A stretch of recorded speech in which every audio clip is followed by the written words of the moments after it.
भोलेनाथ ने विदा मांगी है। किससे? कुंभज ऋषि से। राम कथा पूरी हुई, कुंभज ऋषि से विदा मांगी और विदा मांग करके भोलेनाथ मां सती को साथ में लेकर के चल दिए अपने कैलाश की ओर। क्या? चले भवन संग दक्ष कुमारी। देखिए बाबा तुलसी की आप कलम देखिए, कितनी सावधान है, कितनी सावधान कमल है। जब भोलेनाथ आ रहे थे मां सती के साथ, उस समय बाबा ने क्या लिखा? उस समय क्या लिखा? संग सती जग जननी भवानी। ओ संग सती जग जननी, जो जगदम्बा जगत की जननी है, जगत की माता है, आज वो जगदम्बा जा रही है कहाँ?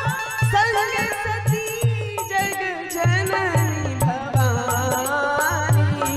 ओ संग सती जग जननी भवानी।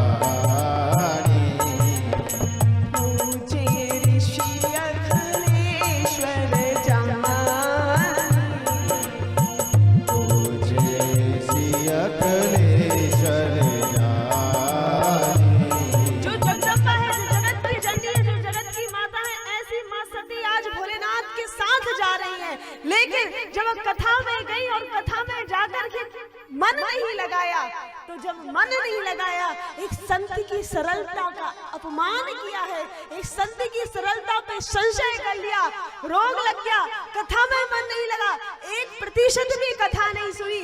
उस वक्त बाबा तुलसी क्या कहते हैं? चले भवन संग दक्ष कुमारी। चले भवन संग दक्ष कुमारी। चले भवन संग दक्ष कुमारी। चले भवन संग दक्ष कुमारी। अब ये जगत जननी जगदम्बा नहीं है, अब ये जगत की माता नहीं है, क्योंकि ये जगदम्बा हो नहीं सकती। इन्होंने अपनी बुद्धि का प्रयोग किया है, इन्होंने एक संत के ऊपर शंका की है, इन्होंने कथा को महत्व नहीं दिया, इसलिए ये जगत जननी नहीं है। अब क्या है? दक्ष कुमारी है। दक्ष का मतलब क्या है? दक्ष का मतलब है चतुर, बुद्धिमान, चतुर, जो अपनी बुद्धि को ज्यादा चलाए। मां सती ने यहाँ बुद्धि ज्यादा चला ली, इसलिए ये क्या हो गई? दक्ष की पुत्री हो गई। अभी तक जगत जननी जगदम्बा थी, लेकिन जब कथा नहीं सुनी तो इन्होंने बुद्धि ज्यादा चला ली। ये किसकी पुत्री हो गई? दक्ष की पुत्री। इसलिए चले भवन संग दक्ष कुमारी। क्या कलम है बाबा तुलसी की। और भोलेनाथ जाते हैं मां सती के साथ। और एक बात मैं आप लोगों को बताऊं, जब से भोलेनाथ ने इस राम कथा को सुना है ना, तब से भोलेनाथ की इतनी इच्छा है कि केवल एक बार प्रभु के दर्शन हो जाए, केवल एक बार प्रभु को देख लो। देखिए ये तो एक नियम है, जिससे भी हम प्रेम करते हैं और उसके बारे में यदि कोई चर्चा कर दे तो हमें उसकी याद आने लगती है। भोलेनाथ दुनिया में सबसे ज्यादा प्रेम किसको करते हैं? राम जी को करते हैं। और अभी अभी राम जी की कथा सुन के आए हैं, तो मन में ये भाव आ रहा है कि कब राघव सरकार के दर्शन हो जाएं, कब मेरे राम के दर्शन हो जाएं। ये सोचते सोचते आ रहे हैं। और देखिए राम सदा सेवक रुचि राखा,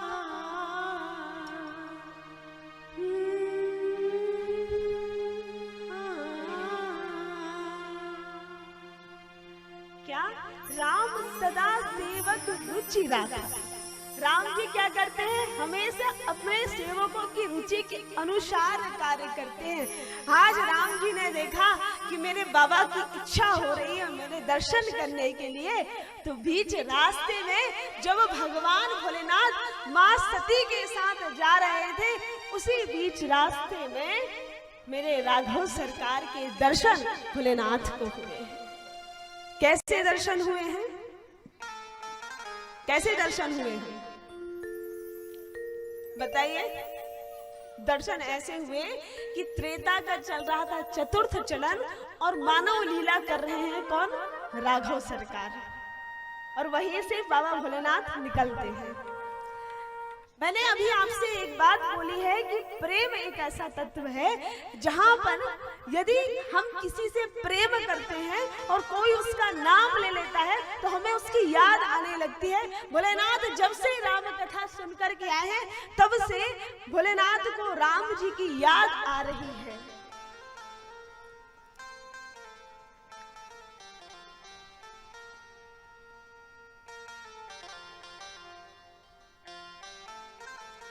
और पता है आपको, एक संत जी हुए स्वामी रामकृष्ण परमहंस, आप लोगों ने नाम सुना होगा। मां काली के इतने अनन्य भक्त स्वामी रामकृष्ण परमहंस कि जब उनके सामने कोई भी मां काली का नाम ले लेता था ना, तो केवल नाम लेने पर ही वो समाधि में लीन हो जाते थे, समाधि में चले जाते थे। अद्भुत संत हैं इस भारतवर्ष के रामकृष्ण परमहंस। कोई मां काली का नाम ले ले, समाधि में लीन हो जाते हैं। आप भागवत कथा सुनते हो, भागवत कथा में आपने एक बात जरूर सुनी होगी। भागवत कथा में कहते तो हैं हम राधा कृष्ण भगवान, कहते हैं कि नहीं, लेकिन भागवत कथा एक ऐसा ग्रंथ है जहां पे कहीं भी मां राधा रानी का नाम नहीं लिया गया है।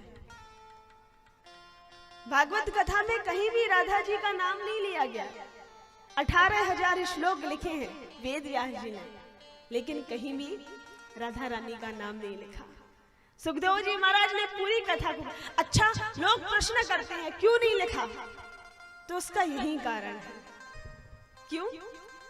देखिए, सुखदेव जी महाराज जो हैं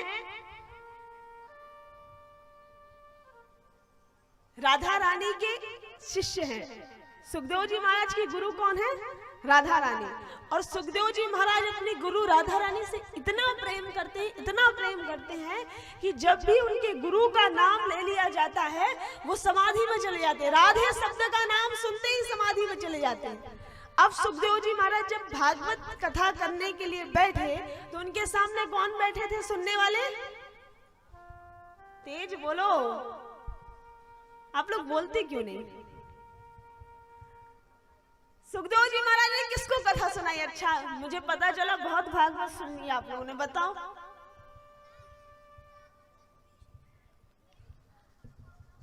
परीक्षित को ना, और परीक्षित को श्राप लगा था कि 7 दिन बाद मृत्यु हो जाएगी। और जब सुखदेव जी महाराज बैठे कथा सुनाने के लिए, सुखदेव जी महाराज ने विचार किया यदि मैंने अपनी गुरुदेव राधा रानी का नाम ले लिया तो मैं समाधि में चला जाऊंगा, और यदि मैं समाधि में चला गया तो इस बेचारे राजा का क्या होगा? इसे तो 7 दिन में मुक्ति दिलानी है। इसलिए कहीं भी जहां जहां राधा रानी का नाम लेना था वहां वहां बड़ी गोपी कह करके संबोधित करके आगे बढ़ गए, क्योंकि राधे नाम से ही सुखदेव जी महाराज इतना प्रेम करते हैं कि समाधि में लीन हो जाते हैं। इसलिए भागवत जी में राधा शब्द का उच्चारण कहीं भी नहीं है।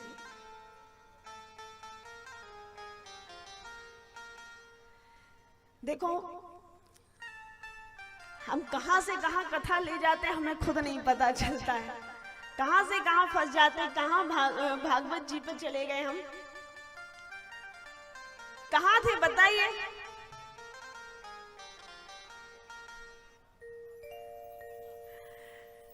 हम इस पर थे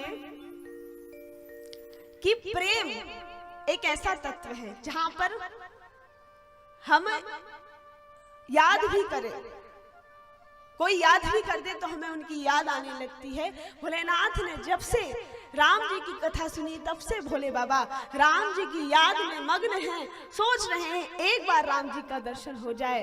और मेरे प्रभु ने दर्शन दिया। क्यों? क्योंकि राम सदा सेवक रुचि